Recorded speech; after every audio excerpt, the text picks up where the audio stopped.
जनक जी महाराज का चित्रकूट में आगमन सुन के सब लोगों को बड़ा अच्छा लगा कि एक ऐसे ज्ञानी संत यहाँ पधार रहे हैं, तो निश्चित रूप से ये इस के अयोध्या के शासन पे राजतंत्र कौन करे, इस समस्या का हल निदान मिल जाएगा।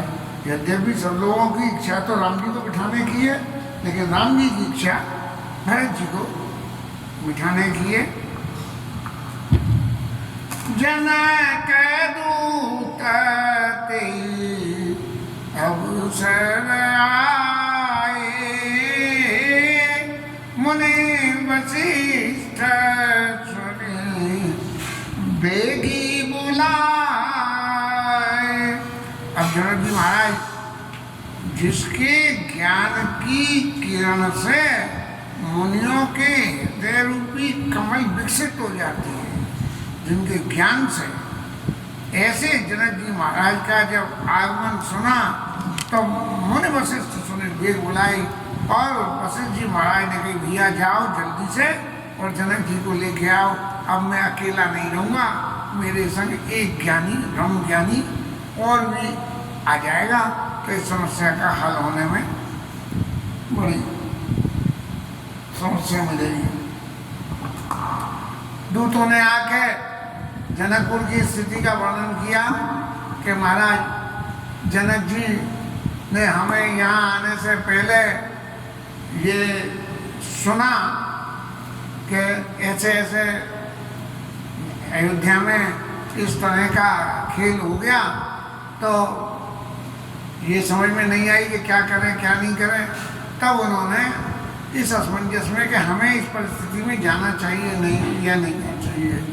जब घर के व्यक्तियों का आपस में झगड़ा हो, चाहे किसी बात को लेके हो, तो बाहर वाले को बीच में नहीं बोलना चाहिए, जब तक उसको इंटरेस्ट न किया जाए कि हाँ आप बोलो, क्योंकि होगा क्या कि घर वाले तो मिल जाएंगे और हम बुरे बन जाएंगे। इसलिए जो है जनक जी महाराज ने मन में सोचा कि भाई क्या करना चाहिए, तो उन्होंने कही पहले ऐसा करोगे चुपचाप गुप्त रूप से जो है आदमी वहाँ अयोध्या भेजो, और वहाँ की क्या गति है, क्या वहाँ कोई वास्तव में कुचाली है या ये भगवान की लीला का ही अंश जो है वो एक्टिव हो रहा है। इसीलिए तब जो है दूत तो वहाँ अयोध्या को चले गए, और यहाँ जनक जी महाराज ने चित्रकूट चलने का प्रोग्राम कर लिया। दूतों ने अयोध्या से लौट के आए, आने के बाद उन्होंने जनक जी की सभा में सुंदर वर्णन जी के चरित्र का किया है। दूत आई भरत के करनी, जनक समाज जथा। अब यह गोस्वामी जी ने ज़्यादा उसको खुलासा नहीं कहा। दूत होता है, दूत को दोनों तरफ की बातें रखनी पड़ती हैं। तब उन्होंने दूतों ने लौट के आके जनक समाज जथामति बरनी, जैसी उनकी विद्या बुद्धि थी दूतों की, और उन्होंने आगे जनक जी की सभा में बताया, क्योंकि जो अयोध्या का जो उन्होंने तंत्र देखा होगा तो ये तो पता लग गई कि भरत जी दोषी नहीं है, और इसलिए भरत जी दोषी नहीं है, और ये राम जी की जो है चरित्र है वो ही उनको वन में लेके गया है। अब सुनी गुरु परिजना सचिव महीपति, वे सब सोच स्नेह विकल मते। अभी जनक जी महाराज आ रहे हैं और ये इतने ज्ञान की बातें कहेंगे, और हम लोग राम जी के स्नेह में इतने फंसे हुए हैं, तो क्या उनके ज्ञान की बातें हमारे समझ में आएंगी? ऐसा मन में सोच के सब अयोध्यावासी और लोग जो थे सब विकल होने लगे। तब जो है तब नहीं गलत कह दिया मैं तो।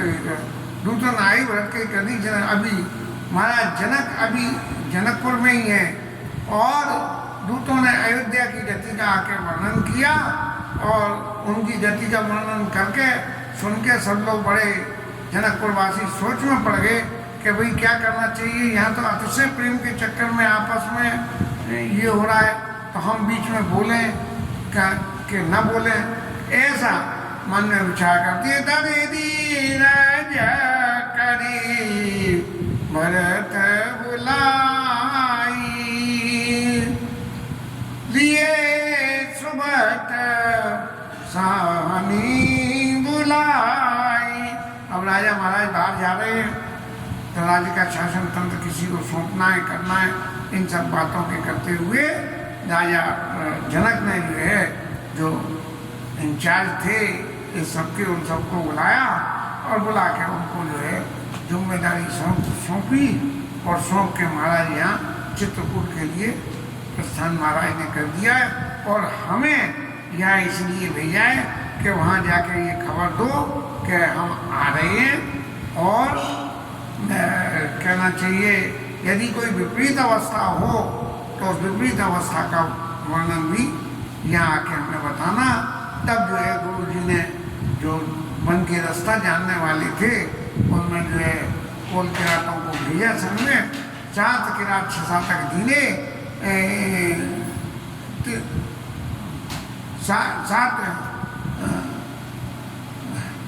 7 किरात 6 दिने मुनिवर तुरंत विदा चल की नहीं।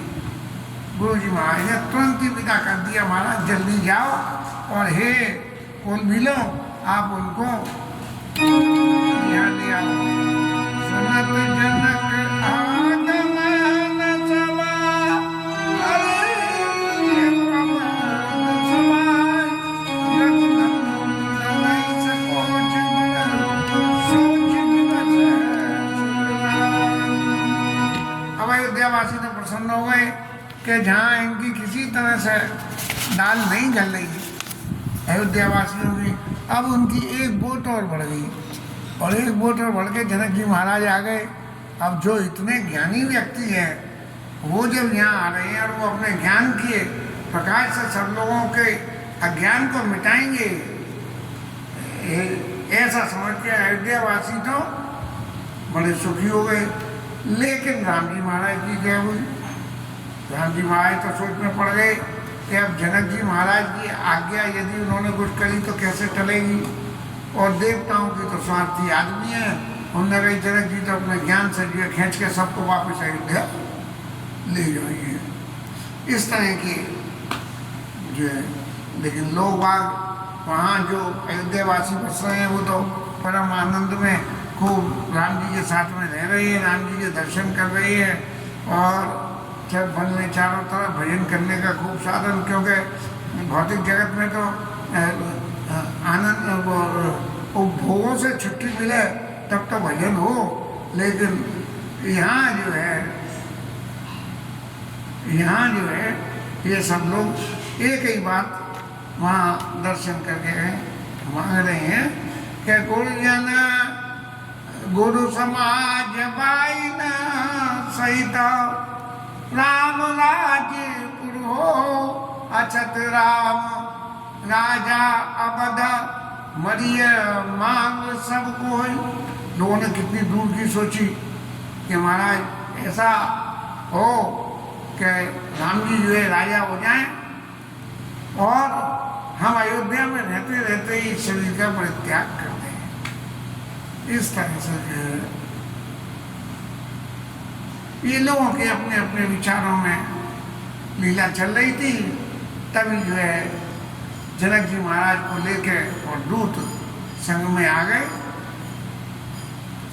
और जब दूत संग में आ गए तब जो है सब लोगों ने उठकर जनक जी का सम्मान किया। अब एक बात देखी जाए कि जनक जी महाराज राजर्षि हैं, राजा भी हैं और ऋषि भी हैं, दोनों हैं, और जनकपुर के सब सुविधाओं को देखते हुए यहाँ वन में पैदल चले जा रहे हैं। जनक जी महाराज तो ये तो एक बड़ी विचित्र विविधता वाली बात हो गई। ऐसी बात हो गई कि देखो ये राजन कितनी तकलीफ उठा रहे हैं। लेकिन जहाँ जनक जी महाराज का मन कहाँ है? जनक जी महाराज का मन सीताराम जी के चरणों में लगा हुआ है। और वो जो चरणों में लगा हुआ मन है, तो मन जहाँ लगता है, बिन मन तन दुख सुख सुधि के ही, यदि मन किसी चीज में लग गया तो फिर दुख और सुख की तो जरूरत होती नहीं है। इस तरह से जनक जी महाराज सभा के बीच में पधारे और आके उन्होंने लगे जनक मोने जनपद वंदना ऋषि न प्रणाम कीन रघुनंदना। क्योंकि राजा सीते ऋषि भी संग में चलते थे। तो जनक जी महाराज पधारे और पधार के उन्होंने जितने अयोध्या के मुनिजन वहाँ थे उन सबको उनके चरणों की वंदना करी और ऋषि ने प्रणाम कीन रघुनंदन।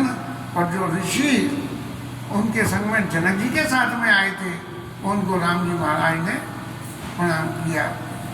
एक मेरी कल्पना में एक बात आती है, लौकिक जगत में दामाद से बंधन करवाना गलत माना गया। अब इस परिस्थिति में जब राम जी महाराज ने ऋषि ने प्रणाम की रघुनंदन, तो क्या उन ऋषियों में राजा जनक भी सम्मिलित थे जिनको राम जी महाराज ने प्रणाम किया या नहीं थे? एक इस तरह से ये प्रश्न मेरे अपने दिमाग में उठा। लेकिन क्योंकि राजर्षि हैं, इसलिए राजर्षि होने के नाते राम जी महाराज ने निश्चित रूप से प्रणाम उनको किया।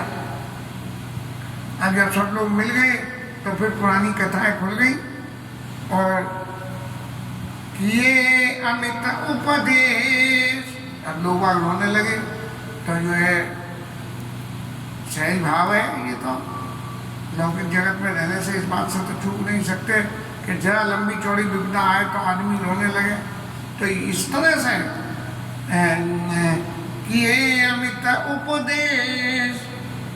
अब वहाँ जो संग में थे सब लोगों ने कहा कि भाई ये इस तरह से अगर सब रोते रहेंगे तो समस्या का हल कैसे निकलेगा? जहाँ ता लोग न मुनि वरना धीरज धरिय नरेश कहे वशिष्ठ विदेश। मैंने विदेह महाराज के भी आंखों में आंसू आ गए। प्रसंग में आता है जिस वक्त जानकी मैया को जनक जी ने विदा किया है, भले ही राजर्षि थे, भगवान के निर्गुण स्वरूप का ध्यान करते थे, भगवान को अच्छी तरह से जानते थे, लेकिन जिस वक्त सीता मैया को विदा किया है उस वक्त भी जनक जी महाराज की जो स्थिति थी उस स्थिति का वर्णन करते हुए गोस्वामी जी ने क्या लिखा था? कभी चौपाई याद आ रही थी।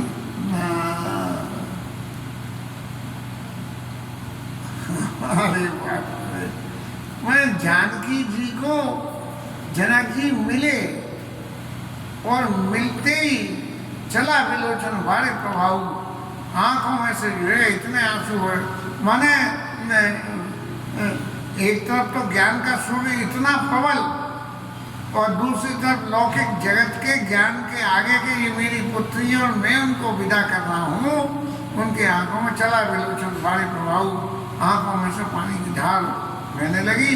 और फिर मंत्री लोग समझावत सब सचिव सयाने और कीन विषाद नव सर जाने। पुत्री अपने घर जा रही है, इस बात के शोक, उस बात का शोक नहीं बल्कि इस बात की खुशी मनानी चाहिए। ये विचार करके महाराज आप अपने आंखों में आने वाले आंसुओं को रोक के और सुखी मन से जानकी मैया को यहाँ से विदा कीजिए। ऐसे ही यहाँ भी यही बात हो रही है।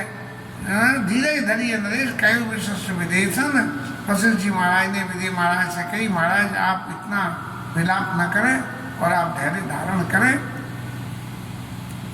अब जनक जी महाराज जैसा आदमी यदि रोने लगे तो फिर उनमें और सामान्य संसारी जीव में क्या फर्क रह गया।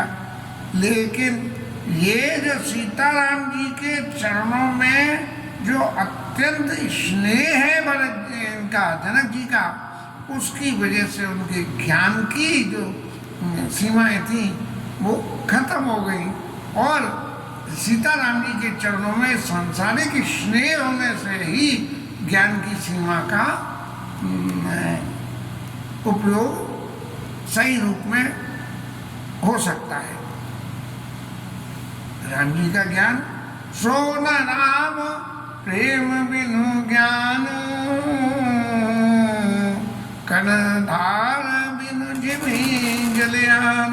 वो राम जी ने उदाहरण दिया कि यदि देखिए ज्ञान तो आपको बहुत है, लेकिन राम जी के चरणों में प्रेम नहीं है, तो यदि चरणों में प्रेम नहीं है तो सारा का सारा ज्ञान बेकार है। और उस ज्ञान की क्या स्थिति है कि कर्णधार बिनु जलियानु, कि जैसे कोई किसी आदमी में कर्णधार तो हो, माने नाव चलाना या जहाज चलाना तो जानता हो, लेकिन जहाज है ही नहीं, तो फिर फायदा क्या है।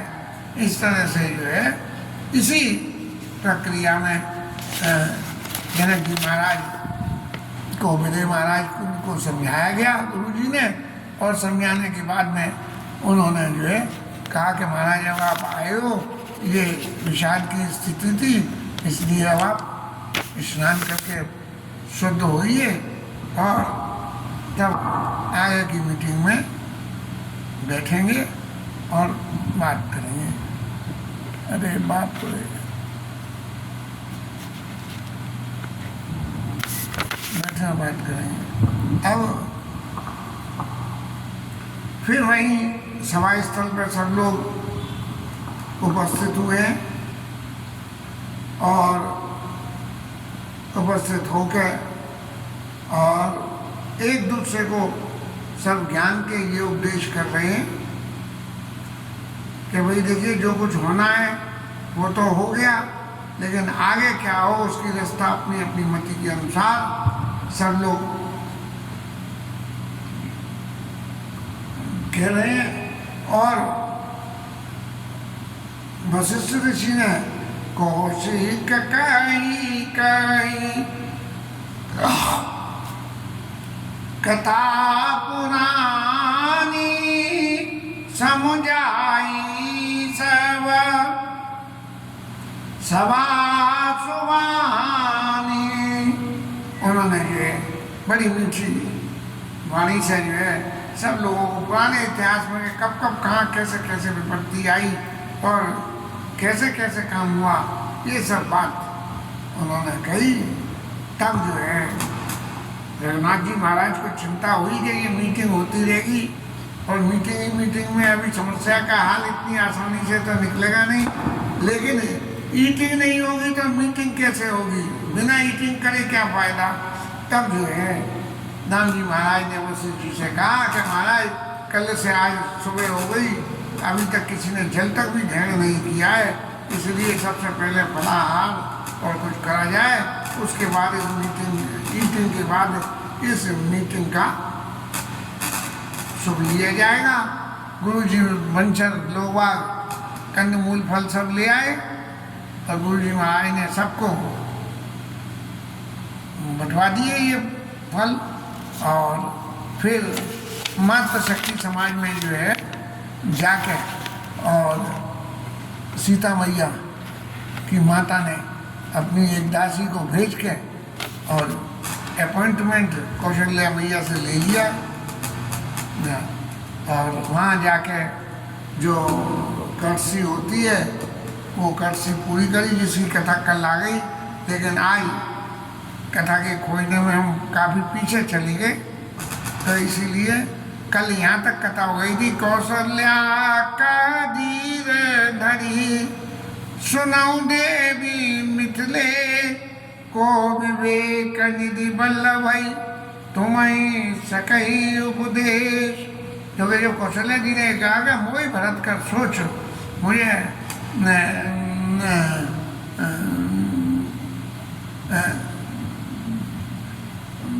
मुझे सबसे ज़्यादा सोच इस बात का है कि भरत जी की स्थिति क्या होगी। राम राज्य जाई बहन नहीं, तो भरत जी की स्थिति क्या होगी। और फिर वो अंतरंग की बात के राजा दशरथ ने भरत जी महाराज को क्या समझा, तो उन्होंने कही कि राजा महाराज ने मेरे से कहा है कि जाने सदा भरत कुल दीपा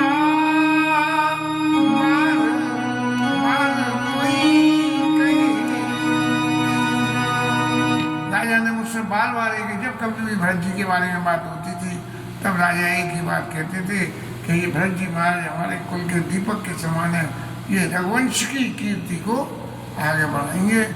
अब जब कौशल्या मैया ने ये कही कि हे सुनैना जी, आप तो जो है विवेक के समुद्र राजा जनक की पत्नी हो, हम आपको क्या कहें और हम आपको समझाने बुझाने के लिए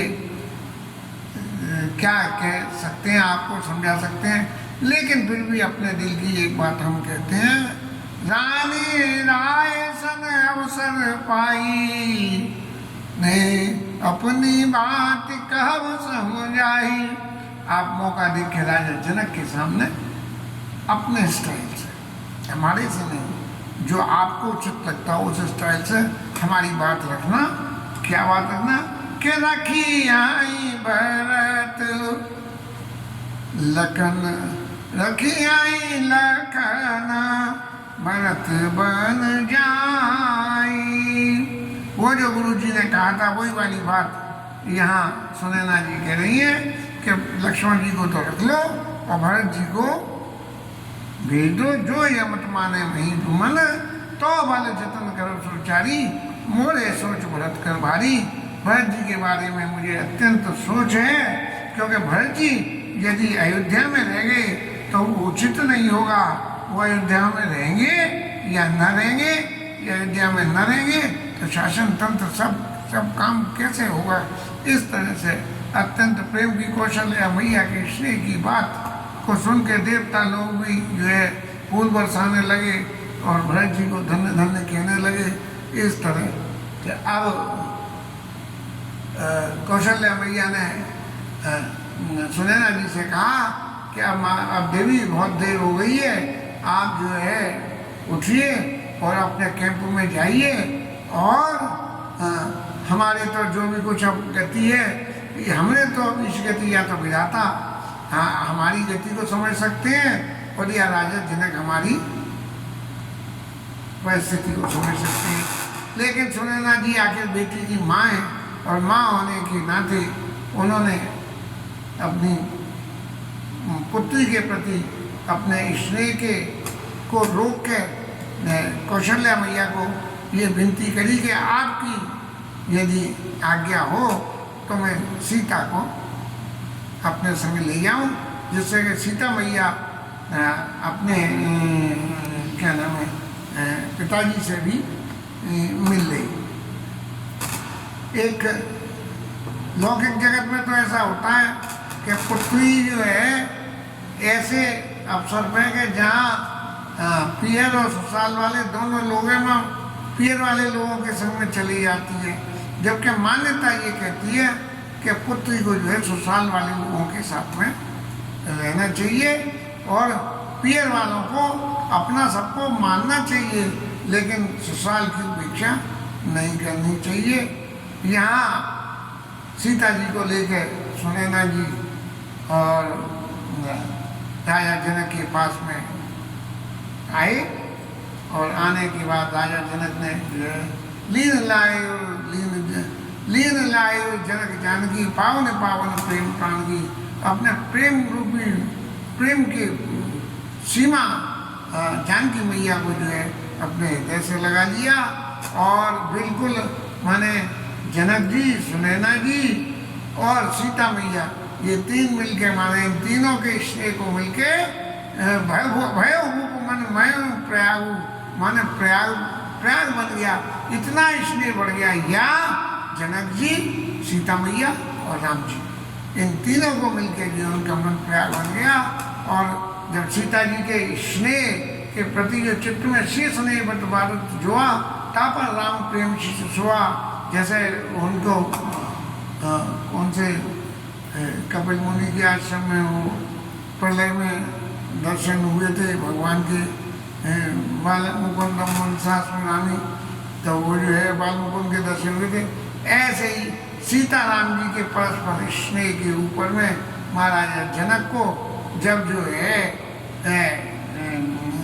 राम जी का स्नेह सीता जी के मन में अत्यंत गंभीर रूप से राम तापर राम प्रेम शिशु हुआ, राम जी के प्रेम रूप को शिशु के रूप में सीता जी के अंदर विराजमान जब देगा, तब जो है चिरजीवी मुनि ज्ञान करे बूढ़त लहू बाल अवलंबन, जैसे उन्होंने ऋषि ने महाराज ने भागवत में कथा आती है, कौन से थे ऋषि, तो उन्होंने जो है बूढ़त लहू चारों तरफ जो है वो प्रलय हो रही थी, वो प्रलय देखना चाहता हूँ, तो प्रलय देख दी जली जलता, और जली जल में बोले आप कैसे होगा, तभी जो है एक पत्ते के ऊपर में बालकृष्ण भगवान के दर्शन हुए।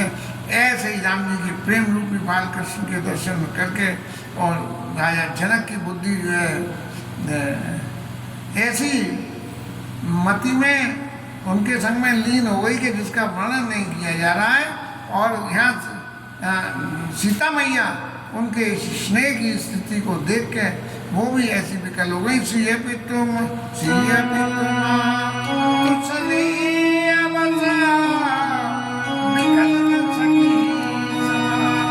अब सीता मैया की आंखों में भी आंसू आ गए। और धरनी सुता धीरज धरे हो समय सुधर्म विचार। अब सीता जी को एक नया नाम और दिया, धरनी सुता। अभी तक तो राम जी की पत्नी जनक जी की पुत्री थी, लेकिन धरनी सुता धीरे धीरे धरती का काम धैर्य धारण करना है, क्षमा करना है, वही स्वरूप सीता मैया के दर्शन करते हुए गोस्वामी जी ने लिखा कि धरनी सुता धीरे धीरे समय सुधर्म विचार। इस समय में उनका क्या धर्म है ये विचार करके अपने हृदय में धैर्य धारण किया। अब जनक जी और सीता मैया का परस्पर जो संवाद होगा उस संवाद में कर लेंगे। तब तक जो है कथा विश्राम।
महादेव की जय, श्री राज धरण की जय, राधा रानी की जय, श्री राम।